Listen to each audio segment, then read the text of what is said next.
আপনার ড্রাইভার কে কে? চারজন ড্রাইভার না? সবাই একটু আমার রোজটা শুনেন, এটা মেনটেন করে যাবেন, আশা করি কোনো সমস্যা হবে না, ঠিক আছে? এক হচ্ছে আপনার বাইক চালাকালীন অবস্থায় সর্বোচ্চ গতিসীমা থাকবে 60 কিলোমিটারের উপরে গতিবেগ বাড়ানো যাবে না। আপনার ওভারটেকে না কিন্তু যতটুকু প্রয়োজন, যদি প্রয়োজন হয় আপনি 60-এর উপরে যেতে পারবেন, তাও 10-20 সেকেন্ডের মতো, মানে কন্টিনিউ চালাতে পারবেন না। 60-এর উপরে গিয়েছে কোনো কারণে আপনি খেয়াল নাই, ডাউন করে 60-এর মতো নিয়ে আসবেন। 70, 75, 80 ভাবে যদি কন্টিনিউ চালান তাহলে আমার গাড়ি বন্ধ হয়ে যাবে। গাড়ি বন্ধ হয়ে গেলে আপনার 820 টাকা জরিমানা দিয়ে গাড়িটা খুলতে হবে। যে কটা গাড়ি বন্ধ হয়, একটা সাথে একটা বন্ধ হবে, 4টা সাথে 4টা বন্ধ হবে, ঠিক আছে? সকল ট্রাফিকে মেনে চলতে হবে, হেলমেট করতে হবে। দুজনের বেশি বাইকে বসা যাবে না, দুজনের বেশি বাইকে বসলে 1000 টাকা জরিমানা। ড্রাইভিং লাইসেন্স আছে আপনাদের?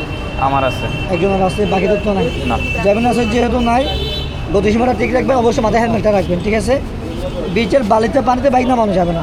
যদি বালিতে পানিতে বাইকটা নিয়ে যান সেক্ষেত্রে প্রতি গাড়ি 1000 করে জরিমানা দিতে হবে। আচ্ছা ভাই, আমি বলি যে আপনার কিছু কিছু স্পটের জাওবনগুলো আছে না, মানে যেখানে জাস্ট এই যে হ্যাঙ্গারগুলো, ওইগুলো সাইডে জাস্ট খালি যদি পার্ক করে রাখেন। আমি বলি পার্ক করে, যেটা ইনাদের পার্কিং আছে ওটা হচ্ছে বিচ সাইডে, রাস্তার নিচে, মানে ওই পার্কিংটুকু যেতে আচ্ছা, পারবেন। আমি আপনার সোজা বলি, বলে মানে আমরা একটু সাইডে নেওয়া বলতে কি আপনার বুঝাইতেছি কি, ধরেন এইখান থেকে মনে করেন এটা রাস্তা, এখান থেকে এই যে 10 কিলোমিটার রাস্তা সাইডে যায়, একটু সাইডে জাস্ট পার্ক করলাম, আমি ভিডিও করবো, চালাবো না, মানে বিচে যে চালাবো না, এই করবো জাস্ট পার্ক করে রাখবো। বিচ চালাতে পারবেন না, নামই বই না ভাই, পার্ক করবো খালি, মানে আমি পার্কের কথা বলতেছি। পার্কিং করতে পারবেন, তবে নামাইতে পারবেন না না না, আমি চালাতে পারছি, আপনার তো লোকেশন ট্র্যাকার আছে, আপনি তো দেখলে বুঝবেন যে এক জায়গায় যে আমি আমার বলি, আছে। যেহেতু আপনারা মানে বুঝতে পারছেন আপনি কি বলছেন, প্রয়োজন হয়েছে আপনার লম্বা সময়ের জন্য কোথাও যাচ্ছেন, দরকার পড়লে একটু যা বন্ধুর ওইখানে গিয়ে পার্কিং করে রাখবেন, কিন্তু গাড়িটা চালাবেন না, ঠিক আছে?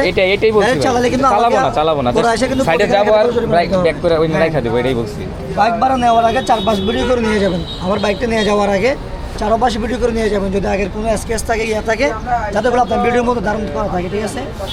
বাইকে অবৈধ কোনো মালামাল মাদকদ্রব্য বহন করা যাবে না, নির্দিষ্ট পার্কিংসের গাড়ি পার্কিং করা যাবে না, অনাকাঙ্ক্ষিত কোনো দুর্ঘটনা হলে কর্তৃপক্ষ দায়ী থাকবে না। বাইক চালানো অবস্থা বাইকের কোনো ক্ষয়ক্ষতি হলে, আপনি যদি অ্যাক্সিডেন্ট করে আমার বাইকের কোনো ক্ষয়ক্ষতি করেন, আপনাকে ওই ক্ষতিপূরণটা দিতে হবে। সেটা 10 টাকার কাজ দিতে হবে, লাখ টাকার কাজ দিতে হবে। যদি অ্যাক্সিডেন্ট করে কোনো ক্ষতি করেন, টেকনিক্যাল ইস্যু হয়েছে, ইঞ্জিনের সমস্যা হয়েছে, চাকা ফেটে গেছে, ওগুলো হচ্ছে আমার, আপনি অ্যাক্সিডেন্ট না করলে কোনো হয়েছে। নির্দিষ্ট পার্কে না রাখার কারণে বাইক হারিয়ে গেলে মূল্য পরিশোধ করতে হবে। এক্ষেত্রে আমার গাড়ি হারানোর কোনো সুযোগ নাই, প্রতি গাড়ি জিজ্ঞেস করা হবে, তারপরও চাবিসহ আপনাকে দিচ্ছে, আপনার গাড়ির মালিক যতক্ষণ আপনার কাছে থাকবে, নিজের দায়িত্বে একটু সেফ জায়গা রেখে গাড়িটা পার্কিং করে যাবে। কক্সবাজার বাস টার্মিনালের পরে যাওয়া যাবে না, মানে শহরের দিকে যেটা আমরা যাব হাইওয়ে রোডে আর কি, মানে আমরা বলতে আপনার মেইন ডেপে যাবেন, মেইন ডেপে কোনো সমস্যা হবে না। হাইওয়ে রোডে গেলে আমার গাড়ি বন্ধ হয়ে যাবে, তখন আপনার গাড়িটা বাতিল হয়ে যাবে।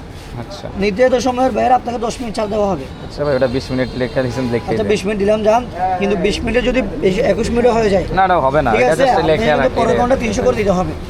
মাথাটা মাথায় রাখবেন, আপনার কাঙ্ক্ষিত সময়ের বাইরে আমি 20 মিনিট সময় দিচ্ছি, তারপরে যদি লেট আপনার কিন্তু পরের ঘন্টা কিন্তু 300 করে পে করতে হবে।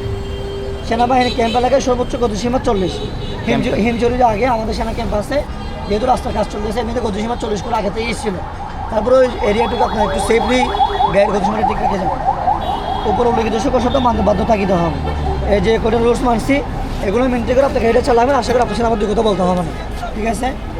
গাড়ি কার্ড থেকে যে এখানে আপনার পুরো নামটা লিখেন, এখানে আপনি সিগনেচার দিন, এখানে বসে লিখুন,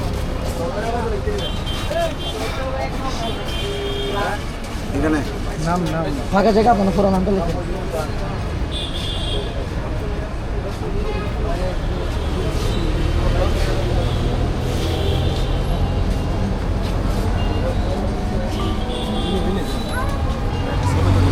ছবি তুলে নেন, আর আপনি যদি এটা আপলোড করে আমার বয়স সহ দেন, অনেকে মন করা বয়স দিয়ে বলে দেয়, যার কোনো একটা বিভ্রান্ত সৃষ্টি হয়ে যায়, ঠিক আছে? আচ্ছা, আপনার সামনে নিজেই কয়ে দেন ভাই, ওটাই বলতেছি আর কি, যদি ছাড়েন আমার বয়স সহ আপনি ডিটেলস আপনি কয়ে দেন ভাই, আমি ওইটাই বসাই দেবো, সমস্যা নাই। আপনার গাড়ি নিচ্ছেন 4টা, ঠিক আছে? হ্যাঁ 4টা 900 করে হলে 1233 না, আর 40। আমি টাইম এখনো লিখি নাই। আচ্ছা, গাড়িগুলো ভিডিও করে নেন, তখন টাইম লিখে দিব, এরপর থেকে আপনার টাইম শুরু। আচ্ছা ঠিক আছে, 4টা গাড়ি ভিডিও করে নেন।